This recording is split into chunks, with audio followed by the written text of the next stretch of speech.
میں پہلے دن سے اس بات پر قائل ہوں بہت شدت کے ساتھ میں اس بات کا اظہار بھی کر رہا ہوں اور بہت زیادہ لوگوں کو میں نے خفا بھی کیا ہے اس بات کے اوپر. میرا مذاق بھی اڑایا گیا ہے, طنز بھی اڑایا گیا ہے, لیکن ہمیشہ سے ایک بات مستحکم طور پر میں کہوں گا اور کہتا رہا ہوں کہ آپ ہندو زائنسٹ کے ساتھ نیگوشیٹ نہیں کر سکتے. ہمیں بے وقوف بنایا جاتا رہا ہے, کبھی امن کی آشا کے نام پر, کبھی پیس نیگوسیشنز کے نام پر, کبھی ٹریک ٹو ڈپلومیسی کے نام پر, کبھی اس بات پر کہ کشمیر ہمیں ڈریگ کر رہا ہے, اس کو پرے کر دیں اور باقی سارے معاملات آپ ہندوستان کے ساتھ جاری رکھیں. Fact of the matter is کہ انڈیا اب ایک ڈیموکریسی نہیں ہے, تھا کبھی بھی نہیں, لیکن اب بالکل کھل کر یہ سامنے آ چکے ہیں. اب ایک فیشسٹ ڈکٹیٹرشپ ہے, ایک نازی, ایک fascist hard core Hindutva ideology جس کے ساتھ دنیا کی کوئی طاقت نیگوشیٹ نہیں کر سکتی جب تک آپ اس کو تھریٹ نہ کریں. آپ نے 27 فروری کو کیسے رسپونڈ کیا تھا جب اس نے بالا کوٹ میں آ کے آپ کو مارا تھا؟ اس وقت بھی تو ہماری اکانومی ویک تھی, اس وقت بھی تو ہم یہی ملک تھے, چند ماہ پہلے کی بات ہے. How did we respond? اور جب آپ نے ان کا جہاز مار کے گرایا, ان کا پائلٹ پکڑ لیا, پورے انڈیا کی باڈی لینگویج چینج ہو گئی تھی. they were begging, they were on the knees. وہ پوری دنیا سے کہہ رہے تھے کہ پاکستان سے کہو ہمارا پائلٹ ہمیں واپس دے دے. ایک پائلٹ ہمارے پاس تھا. آپ یہی آپشن اپلائی ابھی بھی کر سکتے نہیں کرا. زاہد احمد صاحب کیا میں تھوڑی دیر کے لیے جو آپ کا دوسرا آپشن اس کو تھوڑی دیر کے لیے سائڈ پر رکھتا ہوں. میرے ذہن میں ایک سوال یہ اٹھتا ہے, کیا ہندوستان نہیں چاہتا جنگ ہو؟ کیا ہندوستان جنگ کی پوزیشن میں نہیں ہے؟ اگر نہیں ہے تو کیوں ڈپلوائے کر رہا ہے 9 لاکھ فوج وہ کشمیر کے اندر؟ کیوں ایل او سی پر مسلسل وائلیشن کر رہا ہے؟ سر ہندوستان چاہتا ہے کہ جنگ ہو, اس کے پاس بھی جنگ کا آپشن ہے سر, اس کے پاس بھی ایک فوج ہے, ہم اس کو ڈینائی نہیں کر سکتے. دیکھیے ایک بات سمجھنے کی کوشش کیجئے گا, انڈیا اس وقت آپ سے جنگ کرے گا جب وہ یہ دیکھے گا کہ آپ سرنڈر کر رہے ہیں, آپ پیچھے ہٹتے جا رہے ہیں, آپ ڈپلومیٹک, پولیٹیکل اور ملٹری سپیس انڈیا کو دے رہے ہیں. جب آپ سٹینڈ لے جائیں گے, اور یہ ہماری تاریخ ہے, 2002 کی بات ہم کرتے, زیادہ پیچھے نہیں جاتے, جب اسی طرح سری نگر میں کار بم بلاسٹ ہوا تھا, انڈیا نے ہم پر الزام لگایا, فوجیں لا کے ہماری سرحد پہ کھڑی کر دی. جنرل مشرف کا دور تھا وہ, ہم نے بھی اپنی فوجیں لا کے سامنے کھڑی کر دی. 11 لاکھ فوجیں آمنے سامنے کھڑی رہی ایک دوسرے کے. دونوں ایٹمی طاقتیں اس وقت بھی تھیں, لیکن انڈیا کی جرت نہیں ہوئی کہ انٹرنیشنل بارڈر کراس کرے. جب اس نے یہ دیکھا کہ پاکستان آرمی ڈپلوائڈ پوری طرح سے تیار ہے, ہم نے اپنے نیوکلیر ویپنز بھی نکال لیے, اس کے بعد ڈی ایسکیلیشن ہوئی 10 مہینے کے بعد. اپنے دشمن کی مینٹیلٹی اور مائنڈ سیٹ کو سمجھیے. اس وقت جو ہم نے اپنی پولیٹیکل, ڈپلومیٹک اور ملٹری پوسچر لیا ہے, ڈیفینسو, سرنڈرنگ, پیسیفسٹ, اس کے بعد وہ اٹیک کرے گا آپ کے اوپر. یاد رکھ لیجئے میری بات. سر وی آر ناٹ ڈیفینسو. سر ہم نے فروری میں ان کو مار گرایا, ہم نے ایل او سی پہ ان کے جوانوں کو ٹارگٹ کیا, ہم نے ایل او سی پہ ایک ہندوستان کے ایکشن کا رسپانس دیا, ہم نے سفارتی طور پہ جو کچھ ہندوستان نے کیا ہم نے اس کا ریئیکشن دیا, ہم کہیں پیچھے نہیں ہٹے. تو ہر پوائنٹ پہ ہم کشمیر کے ساتھ ہیں, ہم ہندوستان کے سامنے ہیں. اس موقع پر آ کر پھر ہم بات کرتے ہیں کہ ہمارے پاس آپشنز کیا ہیں, کیونکہ مودی نہیں مان رہا سر. مودی کو آج بھی مسلم امہ ایوارڈ دے رہی ہے, مودی کو آج بھی ٹرمپ فون کر کے اسے کرفیو ہٹانے کی بات نہیں کر رہا. ہی از ان اے اسٹرانگسٹ پوزیشن سر. دیکھیے آپ مجھے یہ بتائیے کہ پاکستان اور انڈیا کی جب آپس میں جنگیں ہوئی ہیں تو دنیا کا کون سا ملک آیا ہے پاکستان کی مدد کرنے کے لیے؟ ہم نے ہمیشہ تنہائی انڈیا کو مار کے ٹھوکا ہے, چاہے وہ کارگل ہو یا 65 یا 71 میں ہمیں جو نقصان ہوا, جو ہم لڑے, لائن آف کنٹرول پہ جو کچھ ہم نے کیا. اس وقت ایک سب سے امپورٹنٹ ایلیمنٹ جو آپ مس کر رہے ہیں, جس پر آپ نے گفتگو شروع کی تھی اپنی, کہ 50 لاکھ کشمیری پچھلے 21 دن سے کرفیو میں ہیں, بھوکے اور پیاسے مارے جا رہے ہیں. یہ ٹائم کریٹیکل سچویشن ہے.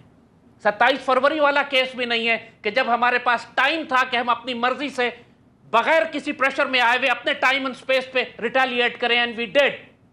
لیکن اس وقت انیشیٹو دشمن کے پاس ہے. ہمارے پاکستانی ہیں وہ سری نگر میں اور ویلی میں جو پھنسے ہوئے ہیں, وہ مقبوضہ کشمیر کے پاکستانی ہیں. لیکن جب کہتے ہیں کہ ہم ان کے ساتھ کھڑے ہیں, پھر ان کی رسپانسبلٹی لینی پڑے گی آپ کو.